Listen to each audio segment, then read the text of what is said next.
அதில் வாழ்வியல் சிந்தனைன்னா என்ன, வாழ்வுன்னா முதல்ல என்ன அப்படின்னா தெரிஞ்சுக்கணும். வாழ்க்கைன்னா என்னன்னு.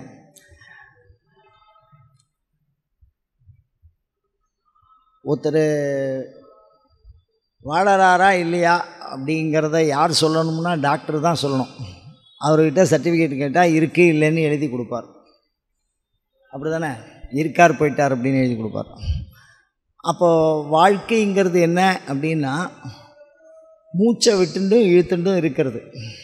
அப்படி தானே, அப்படி நினைக்க வேண்டியதாக இருக்குது. ஏன்னா அப்படி ஒரு சர்டிஃபிகேட் கொடுத்ததுனால கவர்மெண்ட் நம்புது, அரசு. நான் சொல்ல எந்த காலத்துலேயும் அப்படி தானே. அப்போ வாழ்வியல் அப்படின்னு. அதுக்கப்புறம் இந்த வாழ்க்கையை பற்றி இந்த சொல்ல நம்ம ஆய்வு பண்ணோம்னா, வள்ளுவரை எடுத்துட்டோம்னா ஒரு சான்று எடுத்தால் சொல்லு பார்ப்போம், அகராதியை பார்ப்போம், இல்லை இலக்கியத்தை பார்ப்போம். அது மாதிரி வையத்துள் வாழ்வாங்கு வாழ்வான் வான் உரையும் தெய்வத்துள் வைக்கப்படும். அப்போ வையத்துள் வாழ்வாங்கு வாழ்வான் அப்படின்னா என்ன, வாழ்வாங்கு வாழ்வான்னா என்ன அப்படின்னா நம்ம என்ன நினச்சிக்கிறோம் அப்படின்னா, எல்லோராலும் மதித்து போற்றும்படியாக தன் வாழ்க்கையின் அடையாளங்கள் எச்சத்தால் அறியப்படும்னு சொல்லுவான். பெரிய மனுஷதனம்ங்கிறது அவன் விட்டு சென்ற எச்சத்தால் அறியப்படும் அப்படின்னு சொன்னால், அந்த வாழ்க்கையினுடைய பயன் அடுத்தவர்களுக்கு பயன்படும்படியாக, தான் வாழும்படியாக. 3 தலைமுறைக்கு முன்னாடி உள்ள தாத்தா பேர் தெரியல, 3 தலைமுறைக்கு முன்னாடி உள்ள தாத்தா. ஆனால் ராமனுடைய தகப்பனார் பேர் தெரியும், அவள் அப்பா பேர் தெரியும், அவள் தாத்தா பேர் தெரியும். ஏன்? உலகிற்கு பயன்படும்படி வாழ்ந்தார்கள். அவர்களின் வாழ்க்கை பதிவு செய்யும் வண்ணம் அமைந்திருந்தது. நாமெல்லாம் எப்படி வாழ்கிறோம் அப்படின்னா, நம்ம வேலை உண்டு நாம் உண்டுன்னு இருக்கோம். அவளுக்கு ஒரு சொந்தம் இருக்குது. நம்மளால் முடிஞ்சது என்ன பண்ணுவோம் அப்படின்னா, 2 வகை உறவு, இல்லைன்னா 3 வகை உறவு. ஒன்று தாயின் வழியாக வருவது, ஒன்று தந்தையின் வழியாக வருவது, ஒன்று தன் வழியாக வருவது. தன் வழியான கல்யாணம் பண்ணிட்டு அதனால் வர்ற உறவு. தாயின் வழியாக வருகிற ஒரு சித்தி பெரியமா அப்படின்னு போகும். தந்தையின் இவர்களை சுற்றம் என்பார்கள். இவர்கள் நம்மளை பார்த்து பாராட்டும்படியாக, அவர்களுக்கு நலம் செய்யும் வகையில் நாமும் நம்மை காத்து கொள்ளுகிற வகையிலே ஒரு வாழ்க்கையை வையத்துள் வாழ்வாங்கு வாழ்தல் அப்படி இருக்கா அப்படின்னு கேட்டால், இன்னும் அது வழக்கத்தில் இருக்கே. பேர் வச்சா யார் ரொம்ப தீர்க்க ஆயுசாக இருந்தாலோ, யார் சமுதாயத்தில் செல்வ செழிப்போட மதிப்போடு வாழ்ந்தாலோ, அவளோட பேரை, தாத்தாவோட பேரனுக்கு வைக்கிற வழக்கம் இன்றைக்கும் இருக்குது. எவனோ ஒருத்தன் அல்ப ஆயுசில் பிறந்து மார்க்கண்டேயன் யாரும் பேர் வச்சுக்கிறது இல்லை. மார்க்கண்டேயன் அப்படின்னு யாரும் பேர் வச்சுக்கிறது இல்லை. காரணம் என்ன? ஏதோ 16 வயசில் சுவாமிகிட்ட போனவன் அப்படின்னு ஒரு எண்ணம் இருக்குது. அப்போ வாழ்வாங்கு வாழ்வான் அப்படின்னு சொன்னால், தீர்க்க ஆயுசோடு இருக்கிறவன், ஒரு 100 வயசு வரைக்கும் வாழ்ந்தவன், அந்த வாழ்க்கையை பயனுள்ளும்படியாக செய்தவன், பிறர் போற்றும்படியாக வாழ்ந்தவன், அப்படிப்பட்ட வாழ்க்கை. அதுதானே சொல்கிறோம். கோயிலில் போனால் ஐயர் 90 கொடுப்பார். அப்படி கொடுக்கும்போது சொல்லுவார், சதமானம் பவதி சதாயு புருஷா சதாயுஷேவேந்திரியே பிரதிதிஷ்டதே அப்படின்னு 100 வயசு வரைக்கும் வாழ்டாம்பார். எப்படி வாழணும் 100 வயசு வரைக்கும் அப்படின்னா, சத இந்திரியா அப்படின்னா என்னென்னா, கண்ணு நல்லா தெரியணும், காது நல்லா கேட்கணும், வாய் நல்லா பேசணும், நம்ம யார் உதவியும் இல்லாமல் நம்ம விஷயங்களை நாமளே பார்த்துக்கிற லெவலுக்கு 100 வயசில் இருக்கிறது பெரிய விஷயம். அதனால் சத இந்திரியா ஆயுஷ்யேவ இந்திரியா, அந்த மாதிரி வாழறது வாழ்க்கைன்னு அர்த்தமாக.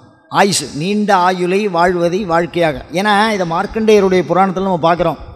16 வயசு யோக்கியமாக வாழ்கிற புள்ள வேணுமா, 100 வயசு அயோக்கியத்தனமாக வாழ்கிற புள்ள வேணுமான்னா அப்போவே மிருகண்டு முனிவர் என்ன கேட்டார்? எனக்கு யோக்கியமாக வாழ்கிற புள்ள வேணும் அப்படின்னு. அப்போ வாழ்க்கை என்பது பிறருக்கு துன்புறுத்தாமல் இருக்கின்ற பண்பு, அப்படி தானே? அந்த ஒரு விஷயம் எல்லோரும் போற்றுகிற பண்பு தூற்றுபவர்களிடத்து இல்லை. அதனால் ஒரு உயர்ந்த புகழ் தரக்கூடிய ஒரு வாழ்க்கையை வாழ விரும்புவோமா? அந்த மாதிரி வாழ்க்கையை சொல்கிறீங்களா? அபிராமி பட்டர் சொல்கிறாரு, அபிராமியை பார்த்து சொல்கிறார், ஆதி கடவுரின் வாழ்வேன்னார். ஆதி கடவுரின் வாழ்வே அப்படின்னா என்ன அர்த்தம்? ஆதி கடவுரில் வாழ வந்தவன் அர்த்தம், அப்படி தானே? வாழ்வேன்னா என்ன அர்த்தம்? வாழ வந்தவன்னா மாட்டு பொண்ணு, அந்த ஊர் மாட்டு பொண்ணு அந்த ஊர் சாமியை கட்டிண்டா அப்படி தானே? அமிர்த கடேஸ்வரர் கல்யாணம் பண்ணிட்டா அப்படின்னு நம்ம சொல்லலாம். ஆனால் வாழ்வேன்னா என்ன அர்த்தம் அப்படின்னா, அந்த மாதிரி ஒரு செம்மையான தீர்க்கமான ஒரு சமஸ்த க்ஷேமத்தோடையும் இருக்கிற ஒரு பண்பை தானே சொல்கிறோம் க்ஷேமம் அப்படின்னா. கல்யாணத்துல எல்லாம் போகும்போது க்ஷேம லாபம் எப்படி இருக்குது அப்படின்னு ஒரு கேட்குற வழக்கம் பழைய காலத்துலலாம். இப்போ அது இருக்கா இல்லையாங்கிறது தெரிஞ்சு போய் குறைஞ்சி போச்சு வர வர. ஏன்னா க்ஷேமமும் புரியல, லாபமும் புரியல. க்ஷேமம் அப்படிங்கிறது என்ன அப்படிங்கிறது, அறத்தின் வழி நாம் வளர்ந்துருக்கிறோமா, அந்த வார்த்தைக்கு பேர் க்ஷேமம். க்ஷேமம்னா அறத்தின் வழி வாழ்ந்துருக்கணும். லாபம்ங்கிறது என்னென்னா, உயிருக்கு பிரயோஜனப்படும்படியாக நாம் வாழ்ந்துருக்கிறோமா. உடலுக்கு பிரயோஜனம் இல்லை, உயிருக்கு பிரயோஜனப்படும்படியாக. யார் சொன்னால் உங்களுக்கு லாபம்னா உயிருக்கு பிரயோஜனமாக இருக்கணும்னு யார் சொன்னால்?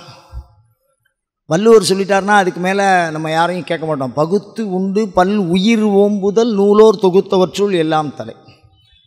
ஸ்லோகார்த்தேன பிரவக்ஷ்யாமி யுக்தானாம் கிரந்த கோடிஷு பரோபகாராய புண்ணியாய பாப்பாய பரபீட்டனம். அரை வரியில் சொல்கிறேன், ஸ்லோகார்த்தேன பிரவக்ஷ்யாமி, அரை வரியில் நான் சொல்கிறேன். என்ன? யுக்தானாம் கிரந்த கோடிஷு, கோடி கிரந்தம் கோடி நூல்களில் சொல்லப்பட்டதை சொல்கிறேன். பரோபகாராய புண்ணியாய, அடுத்த வாழ்க்கை நல்லது பண்ணி வாழு. பாபாய பரபீடனம், அடுத்தவனுக்கு ஓத்திரம் ஒன்றும் பண்ணாது. அது நீங்கள் எப்படி சொன்னாலும் சரி, இது தர்மம்பிங்க, அது அதர்மம்பிங்க, இதுக்கு நரகம்பிங்க, அதுக்கு சொர்க்கம்பிங்க, இதுக்கு யமன்பிங்க, அதுக்கு மார்க்கண்டேயர்பிங்க, நீங்கள் எந்த பேர் வேணாலும் வச்சுங்கோ. பரோபகாராய புண்ணியாய பாபாய பரபீடனம், அடுத்தவனுக்கு தொந்தரவு பண்ணாத. அந்த மாதிரி வாழ்கிறதுக்கு வாழ்க்கைன்னு பேரா? இது எல்லாத்தையும் விட எதுக்கு வாழ்க்கைன்னு பேர் அப்படின்னா, உண்மையே சொல்கிற ஒருத்தர் இருந்தார். உண்மையே சொல்கிறவா, அவர் வந்து பொய்யே சொல்ல மாட்டார். உண்மை சொல்கிறவர் வீட்டில் சாப்பிடணும்னு ஒரு ரிஷி விரதம் வச்சுட்டார். இதெல்லாம் பொருத்தி பார்க்கணும். இந்த கதையை பொருத்தி நம்ம வாழ்க்கைன்னா என்னன்னு தெரிஞ்சுக்கிறதுக்காக கேட்டோம். அவருக்கு 4 பிள்ளை இருந்தான். அவர் எத்தனை பிள்ளைன்னு கேட்டார். போனோன்னா அந்த ரிஷி உண்மையை சொல்கிறாளான்னு பார்க்குறது, ஒரே பிள்ளைன்னார் அவர். ஏன்னா அவன் தான் கூப்பிட்ட குரலுக்கு ஏன்னு கேட்டான். பாக்கி 3 பேரும் என்ன கேட்கல. 4 பிள்ளையை வச்சுன்னு ஒரு பிள்ளையை வச்சுருக்கான். 4 பிள்ளையை பெற்றிருக்கலாம், ஆனால் ஒரு பிள்ளை தான் நாம் சொல்கிறது கேட்கும். நம்ம சொல்கிறத கேட்டால் தானே அதுக்கு பிள்ளைன்னு பேர். நம்ம சொல்கிறத கேட்டு நம்மளை வந்து ஒரு அன்போட பாதுகாப்போடு இருந்தால் புத்து நாம நரகாது திராயத்தை எதி புத்திரஹா அப்படின்னா, அந்த மாதிரி இருக்கக்கூடிய பண்பு இருந்தால் தானே. புத்திரர்களுடைய பண்பு கூப்பிட்டா ஏன் தொணங்கிற, என்ன அவசரம் இப்போ அப்படின்னா, அப்படி ஒரு பிள்ளையை நம்ம பெற்றிருக்கணுமா என்ன? அப்போ பிள்ளைன்னா என்ன? அதே மாதிரி செல்வம் அப்படின்னா, எனக்கு 30 கோடி செல்வம் இருக்கே, அந்த பேங்கில் அதை வச்சுருக்கேன், இந்த வீடு இதை வச்சுருக்கேன் அப்படின்னார். அவர் சொன்னார், அறம் செய்த காசு செல்வம்னு சொன்னார். அறம், தான் அடுத்தவர்களுக்கு தானம் செய்த பகுதி. அவர் சம்பாதிக்கிறதுல 8ல் 1 மடங்கு தானம் பண்ணுறாராம். அந்த 8ல் 1 மடங்கு மாத்திரம் சொன்னார், நான் புண்ணியம் சம்பாதிச்சிருக்கேன், இவ்வளோ தான் என்னுடைய சம்பாத்தியம்னார். தனக்கு செலவு பண்ணிட்டதோ, ஆத்துக்காருக்கோ பொண்டாட்டிக்கோ மற்ற மக்களுக்கோ சமூகத்துக்கோ செலவு பண்ணதை அவர் சொல்லலை. இறை அருளுக்காக அவர் செலவு செய்ததை மட்டுமே தன்னுடைய செலவாக கருதுகிறார். அப்படி தானே? அப்போ வாழ்க்கைங்கிறது என்னவா இருக்கணும்? அப்போ எதுக்கு பேர் வாழ்க்கைன்னு சொல்கிறீங்க? அந்த வாழ்க்கை, அந்த வாழ்வு அப்படிங்கிறத வாழ்வியல் அப்படின்னா இயல், அதை பற்றியதுன்னு அர்த்தம். அப்போ வாழ்வை பற்றியதாகிற சிந்தனை சேக்கிழார் என்ன வச்சுருக்கார். அப்படி தானே? இப்போ இவ்வளோ விஷயம் இருக்குது வாழ்க்கையில். அப்போ வாழ்க்கையை பிரயோஜனமாக வாழணும்னா ஆத்ம சிந்தனை தான். பகுத்து உண்டு பல் உயிர் ஓம்புதல், உயிரை வளர்த்து கொள்ள வேண்டும். உயிர் என்பது வேறு, உடல் என்பது வேறு. ஊனை வளர்த்தீர் உயிர் வளர்த்தீரா? சித்தர்கள் மிக அழகாக பேசுவார்கள். அப்படிதானே? உடம்பை வளர்த்துடலாம் இட்லி தோசை வடை போட்டு, உள்ளத்தை வளர்த்துடலாம் நல்ல உணர்வுகளால், அறிவை வளர்த்துடலாம் நல்ல சிவஞானத்தினால. உயிரை வளர்க்க முடியாது. உயிரை சிவன் தான் வளர்க்கணும். அதுக்கு வளர்ச்சியும் கிடையாது, தேய்வும் கிடையாது. அக்ஷரம் பரமம் பதம்.